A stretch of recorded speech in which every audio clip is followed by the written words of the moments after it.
Welcome back. This is my 1993 Ram W250. It's in the garage for the winter. It's been in here about a month or so. You can tell by the dust on it. I use the winter to take care of some things that I don't want to take the truck off the road for during the nicer months. So it's in here now. I'm going to be doing wheel bearings, front and rear brakes, and shocks. The brakes should probably be fine. We'll take it apart. We'll probably see they got plenty of life left. But when you brake pretty hard, there is a little bit of a shimmy, and also the wheel bearing is definitely making noise on the driver's side. So that's what's leading me to do all this work. I figure once I'm in there, I'll just completely redo all the brakes while I'm at it, especially since I haven't done any brake work to this truck since I've had it. The way I'm going to do this, since I want to be in the garage since it's 15 degrees out, I'm going to do driver's side front and driver's side rear, spin the truck around and do the other side. I'm just going to film the one side. It's going to kind of be a how-to, kind of just watching me work. But hopefully I can give you some good tips if you are looking to do the brakes on these trucks.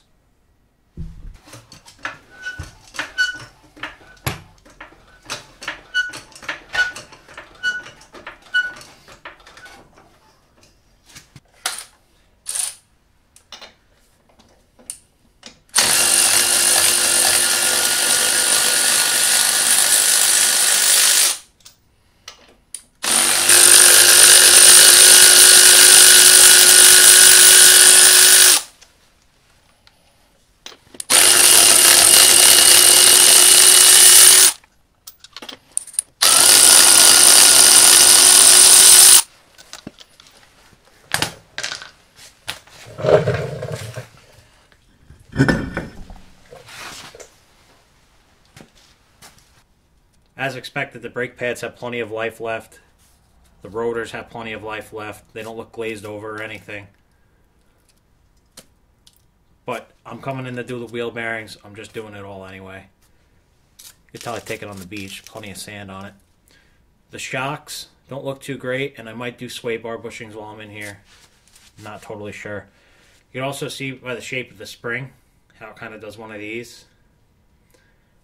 Those springs are pretty old and wore out. The problem is if I replace them, I won't be able to fit the truck in my garage. So at a later date, if I raise my garage door, I'll replace those front leaf springs. The first thing I did was remove the cover on the master cylinder underneath the hood of the truck. And I made sure the fluid level was low enough to account for the rise in fluid that's going to happen when I squeeze this brake caliper back in. So I'm going to be using a big C-clamp to do that. I'm going to go nice and slow so I don't splash the fluid.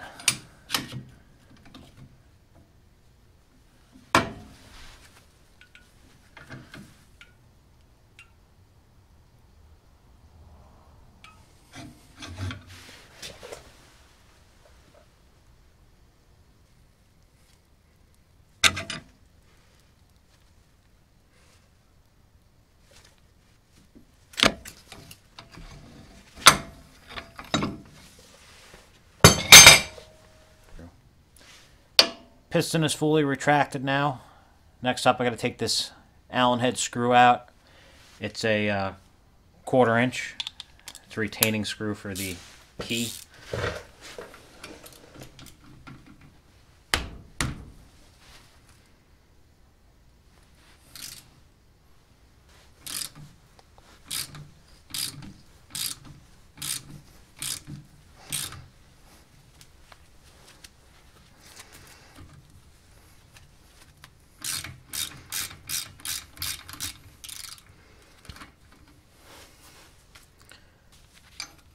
Obviously the screw is sitting right here. Now next step is to drive this out.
As mentioned, I'm going to be doing the wheel bearings, so I got to pull the whole hub assembly apart.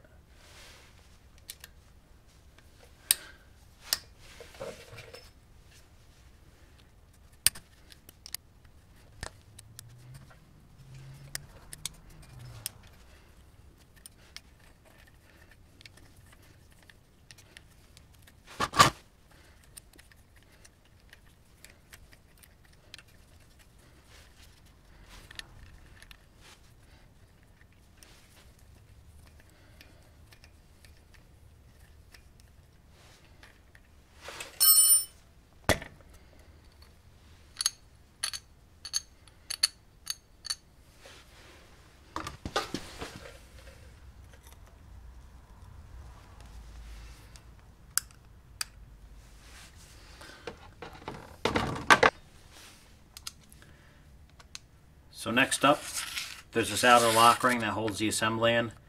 These can be a little tricky to get out, so I'll probably fumble around with it a bit.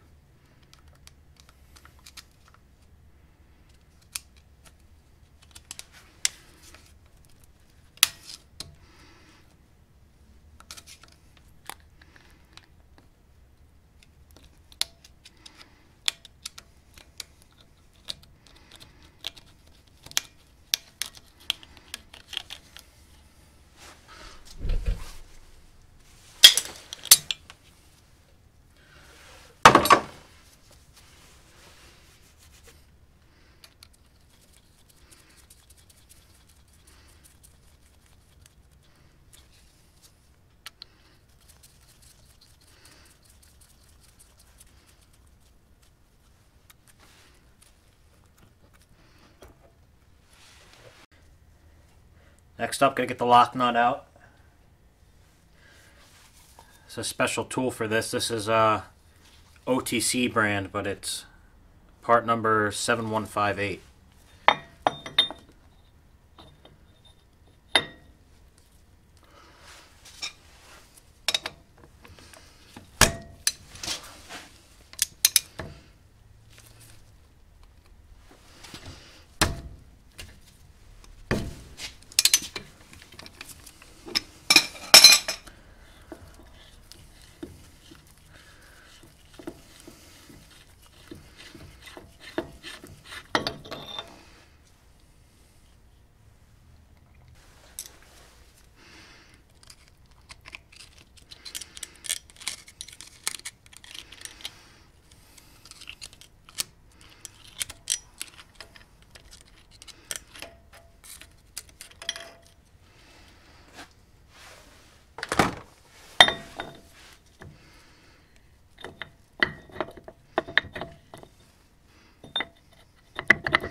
These nuts are set up right, it really shouldn't be that tight. You can see it now, you have to put the ratchet on it.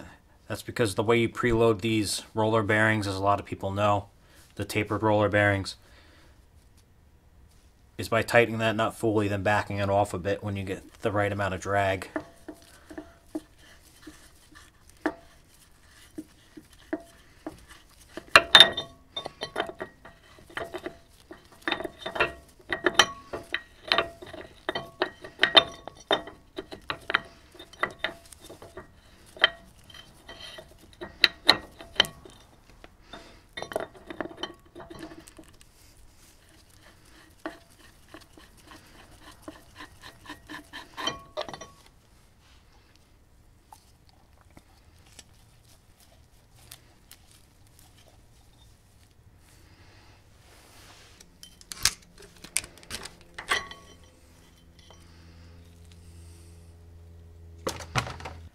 Everything I took out, I'm just putting in this little tote.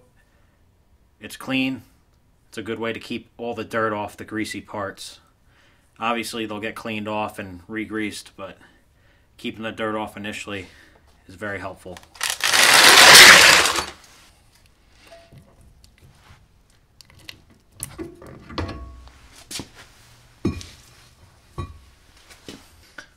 Looks like the preferred grease was red and tacky.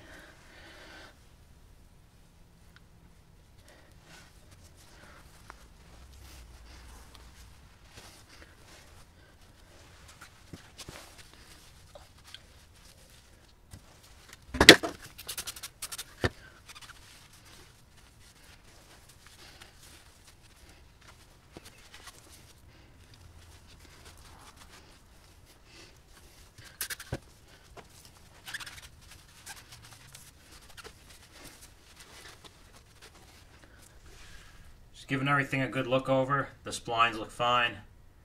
The spindle looks good. There's no heavy scoring. Cleaned up very easily. And over here where the seal on the rotor rides, looks good too. To separate this disc brake from the hub, you have to press the wheel studs out from the other side. I'm not going to get to that today, so what I'm going to do is overnight I'm going to let it sit with some penetrant to hopefully make it a little bit easier. I don't see it being too much of an issue. It's not incredibly rusty like I've seen some trucks, but just to help our cause, I'm going to use some of the good stuff.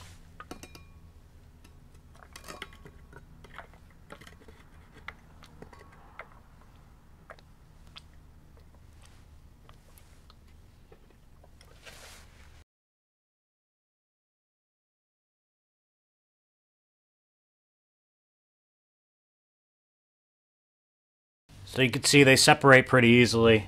If they don't, and they're kind of glued themselves together, just got to leave it on its side and just hit this with a hammer real good and it'll separate.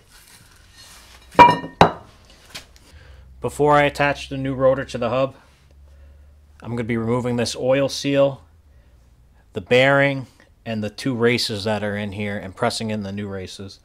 I don't want to attach the new rotor yet because I don't want to get it all full of greasy handprints and possibly ding it, and it's just easier to work with just the hub instead of the whole assembly. It's much lighter too.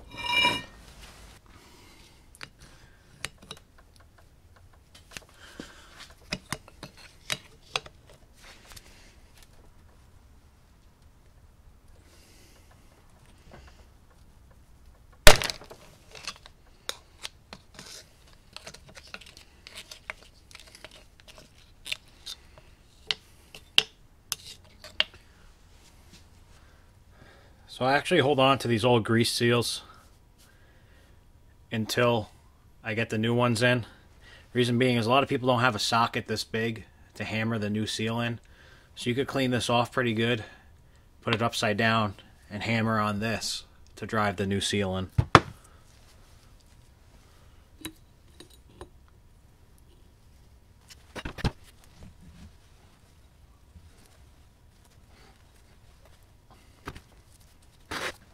You're really not going to benefit from watching me clean this out.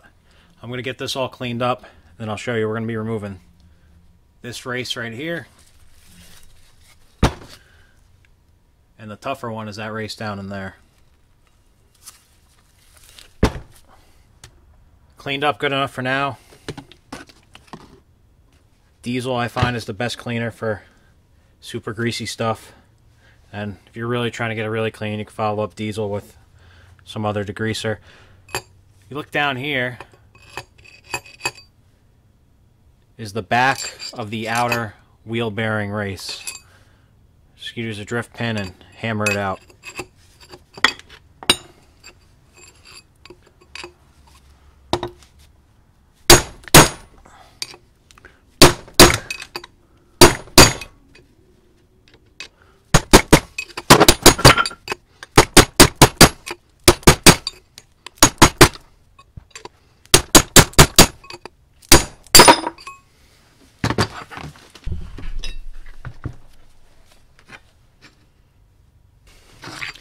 Same procedure on this side. See, way down here is the ridge I'm going to be hitting on. And obviously you don't just keep hitting one spot, you work it around.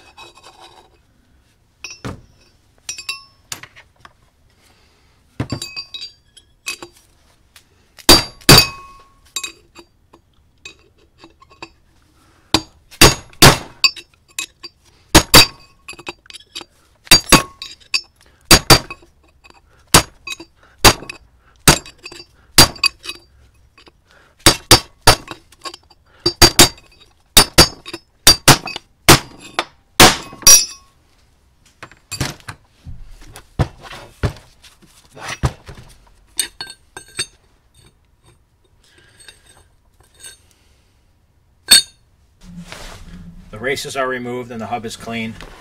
Here is the replacement hardware This is the outer bearing and outer race. It's a set 38. And this is the inner bearing and inner race, and that's the seal. I'm going to put in the description all the part numbers I used, so you don't got to look too close at this. Obviously there's comparable SKF bearings and whatnot. I just like the Timkens. These are the two old races which I saved for a reason. I don't have a bearing press kit. I do have a large socket set, which helps in most cases, but I don't have a bearing press kit. So I use these, and I run them against the bench grinder, and then run them against a flap wheel, and take a decent amount of material off the outside. Now I could use these to press that inner bearing in.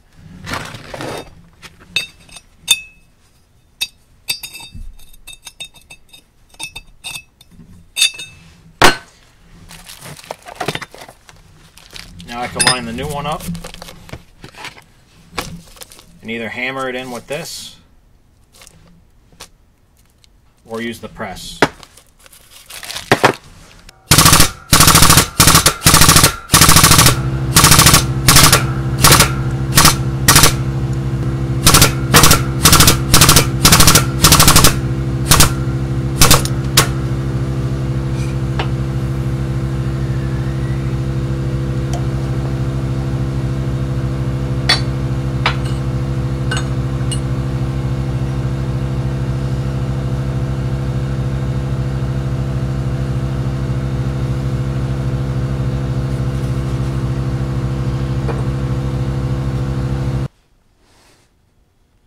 You'll see that I put a nice layer of grease on both sides.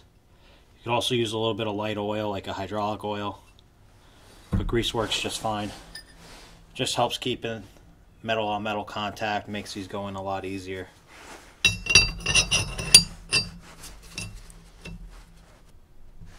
So that's the new inner race in there. I started it with a hammer. I used the old inner race in a socket. I just went around in a circle to make sure it got started straight. They tend to get a little sideways if you just start with the press right away.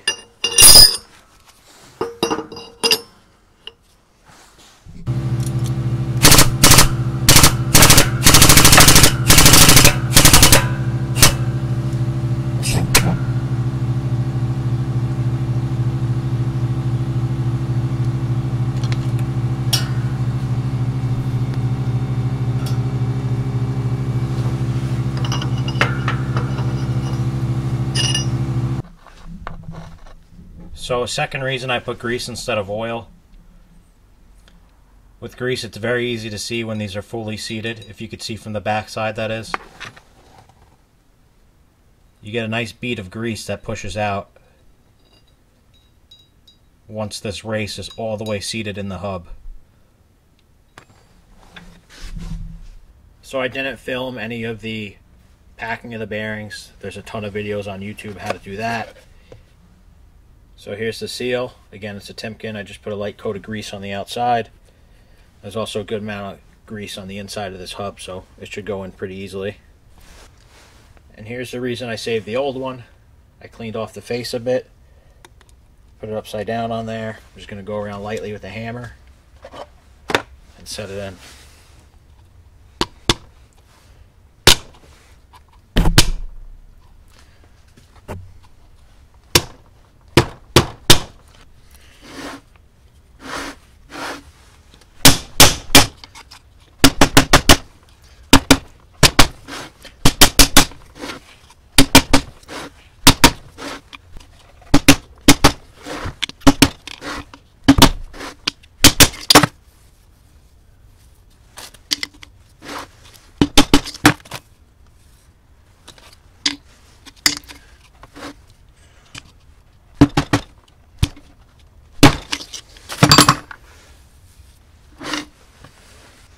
I didn't mention, these are obviously directional.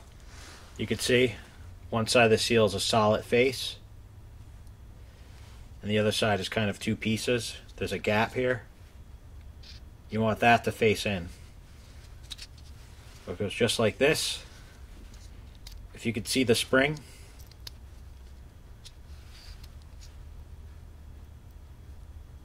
that should be facing towards what you're sealing. This truck has what's called a Bendix brake system. It's just the way the manufacturer, designed everything here. These are kind of important. These are the ways. They're machined in, and they're machined kind of precisely, and the caliper slides back and forth on these. So you're going to want these pretty clean. So I'm just going to take a little Scotch-Brite, clean these up, clean these. I'll also clean on the caliper as well, and up here, which you can't see, but I'll move the camera to show you.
I went with these centric rotors just for the sole reason that they're fully coated. I like that, keep the rust down to a minimum.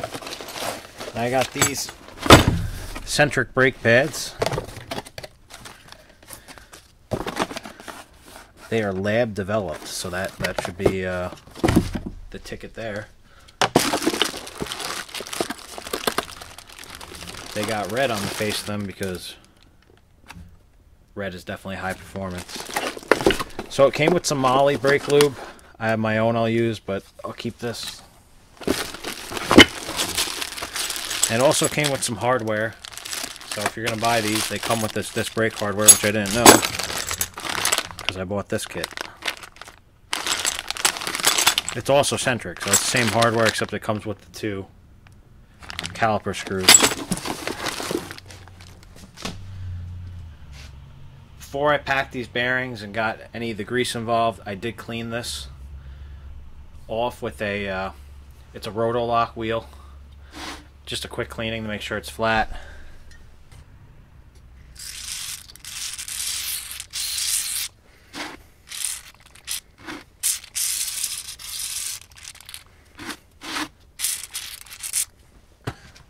So that was fluid film. I normally use some other type of corrosion inhibitor, but this is all I got right now. Stable makes a good one. It's called like rust blocker or something. Just to help it get it back off next time.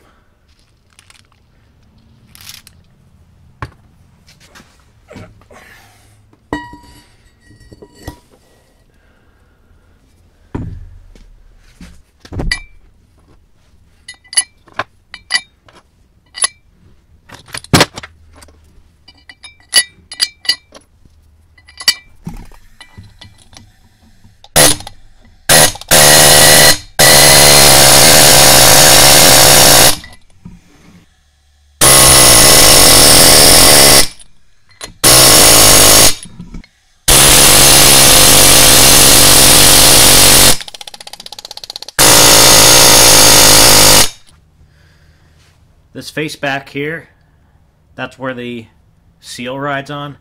You do want grease on that, but you don't want to overdo it, because once you push that seal on, it's just going to make a bead of grease that gets stuck behind here. It's not necessarily a bad thing, but it's going to attract dirt if you have a big glob of grease on the back.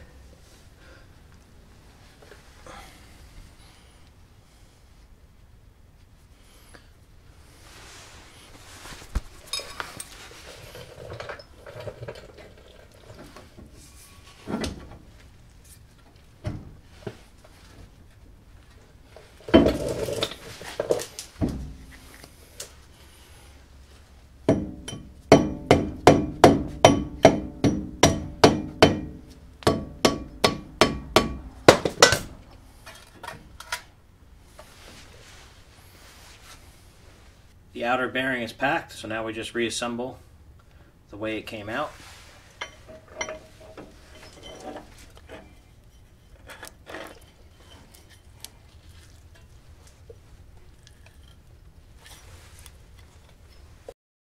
That outer bearing is in. Now we got to put the two nuts in the washer back. They go in a specific order. You'll notice one of these has a little tab on it, and that is going to face out.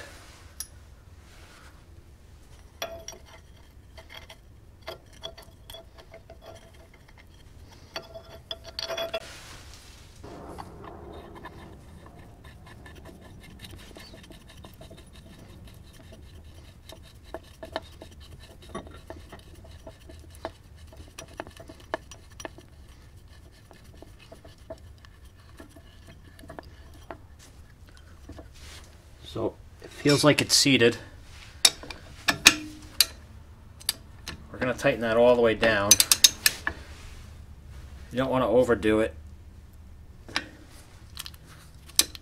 Give it a spin as you go.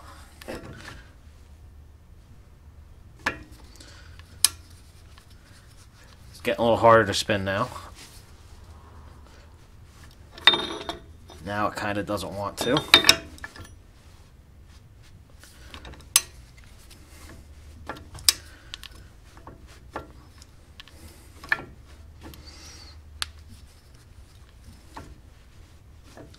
The reason I'm doing this, I'm spinning it a bit, tightening it a bit.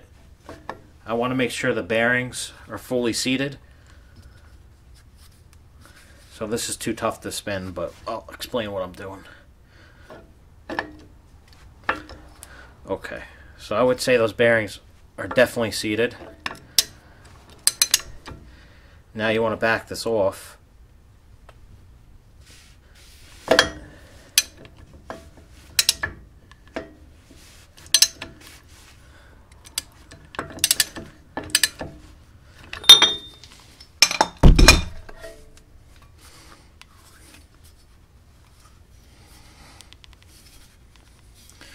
It's very cold, so the grease is kind of fighting against me.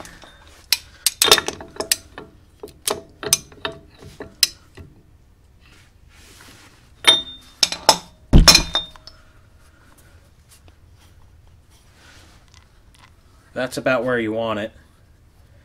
You want to tighten it all the way in, take all the slack out, and then back it off until it turns easily and there's little to no end play. You really want no end play in this hub assembly at all. So just enough to take the slack out, tighten it a little bit more, back it off. So now the next step is going to be to put this washer in. One thing you got to be aware of now is that where that pin is in relation to this. This inner notch goes on the notch on the spindle. And this could be, kind of a pain. It's trial and error. And you want, obviously, the pin to come through one of those holes, and it'll keep that nut exactly where it is. Now, the idea is if it doesn't line up, you loosen the nut until it does fall into it. So if it falls between these holes, loosen that nut until it hits the next hole.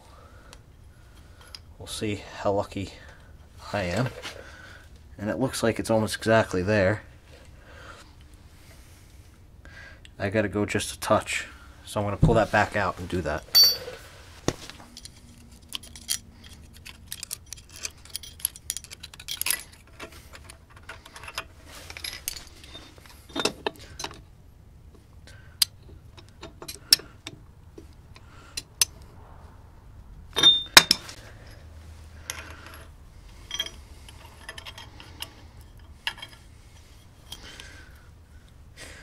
And there we go. It's a little tough to see. Right here behind my finger, that pin is sitting right in one of those holes. So now next, we're going to put this nut on, and it's going to sandwich that washer in there and keep that other nut from backing off, keeping our preload set exactly where we wanted it.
Use brake parts cleaner. Got the front and back of this clean. Obviously, I put that locking hub back on. Now I'm going to get ready to put this caliper and brake pads in. So I'm going to use some of this Molly on the ways for the brake caliper. You can use the silicone Sil Glide for this if you want, the same kind of stuff used for caliper guide pins, but I like this better for metal on metal.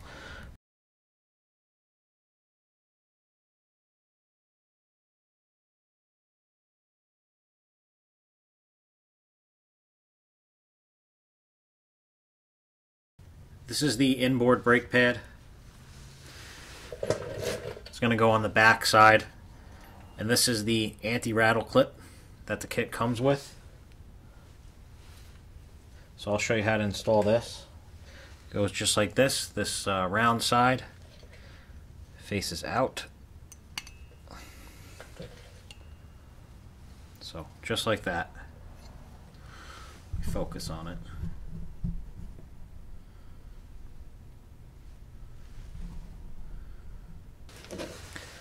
So I'm going to use the Sil Glide silicone lubricant on the ears of these.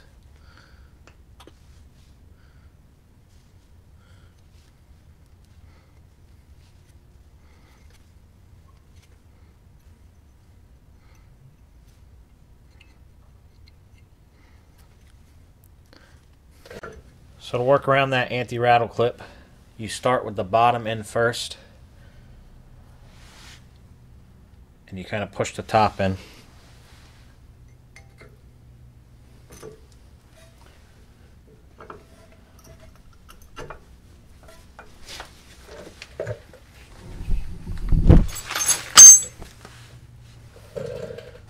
So I'm also putting some of the silicone lubricant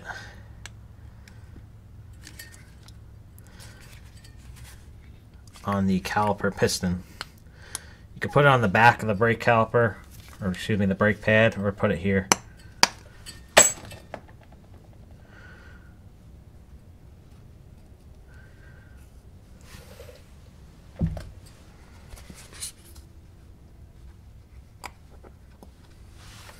That's way too much.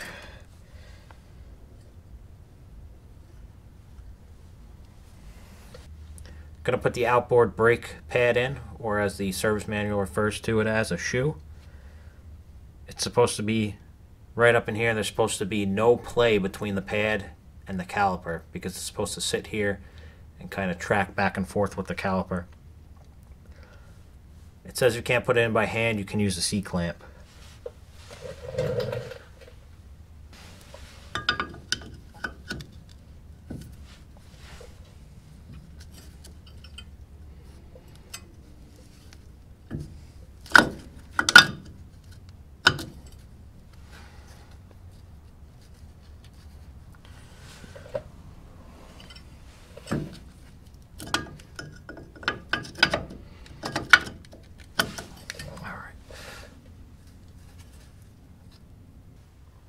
Got to put this caliper on. It's a little bit of a balancing act because you got to hold the brake pad in at the same time you swing it down in. Top goes in first, bottom comes in, and then we can install the caliper guide plate, whatever you want to call that.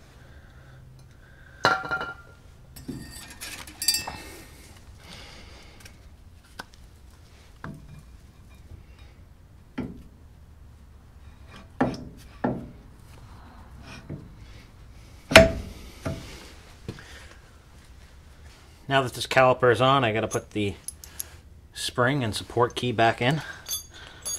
I got new ones, obviously.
make sure your retaining screw has Loctite on it. The new ones come with it.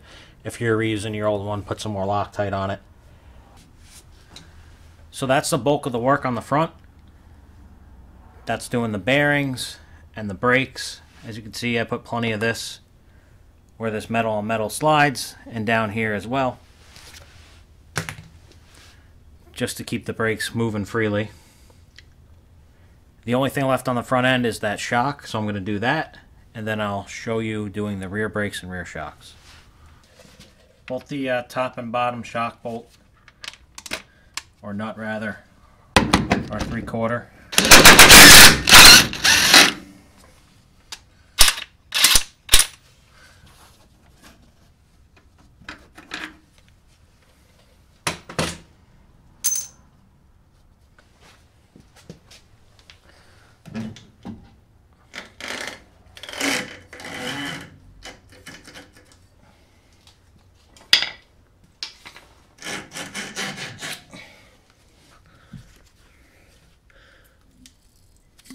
I'd say these are pretty wore out.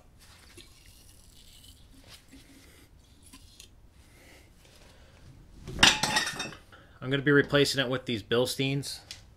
I like Bilsteins. I've never had issues with them. They're always pretty high quality. The only thing I don't like is this color combo. It really does not go with my truck at all. It's kind of loud. They don't really have any other options. But we'll deal with it for the quality of these shocks.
Initially I was going to do the front brakes and the rear brakes, as well as all the wheel bearings and shocks and a test drive all in one video. I did the front brakes, wheel bearings, and shocks. I'm already at 40 minutes of edited video. So we're going to cut this video here. I'm going to do the rear brakes and rear wheel bearings in another video and a test drive. So if you want to see that, consider subscribing. Stick around and I'll have that video out in a little bit. But until then, thanks for watching.